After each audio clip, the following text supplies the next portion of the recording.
If you want your Fuji photos to look like this, here is my entire Fuji recipe explained in under 3 minutes. First, film simulation. For this, we're choosing classic chrome. Think of the film simulation as the base or the color science that Fuji is going to bake into your images. As you might know, there's a bunch of different options in every Fuji camera, but the one for this recipe is classic chrome. Next, dynamic range, set to DR200. The dynamic range setting is controlling how much highlight protection your camera is going to apply. DR100 will give you the most contrast, but the least highlight room. DR200 pulls back the highlights by about 1 stop. And DR400 will pull those highlights back 2 full stops, which is the flattest look. For this recipe, DR200. Next, highlights and shadows. Highlights I have set to -1, which will slightly pull back the highlights and make them less bright or less white to protect them in the overall image. On the contrary, a number above 0 would make the highlights even more white or more punchy. Me, I like them crushed a bit, so -1. The shadows I have set to +1. A positive number above 0 will make the shadows more punchy and deep and black, whereas a negative number below 0 will give you a more crushed black and muted look to your shadows. Color I have set to +2. This is to counteract and add in a bit more saturation that the classic chrome film sim took away. Noise reduction I have set to -4. Basically what this setting does is it will smooth over or try and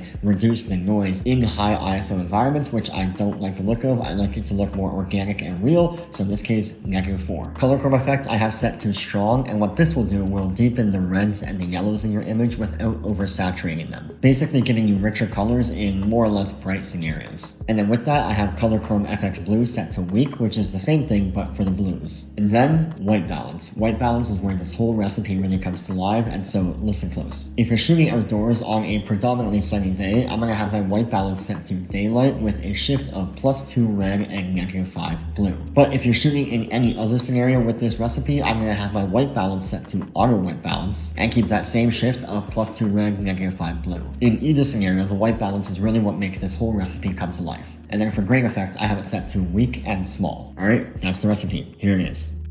If you guys like this video, make sure you give it a thumbs up and subscribe down below and leave a comment on what you want to see more of on this channel. But until next time, I'll see you guys in the next one. Peace. Also, I don't have a mic right now, so we're using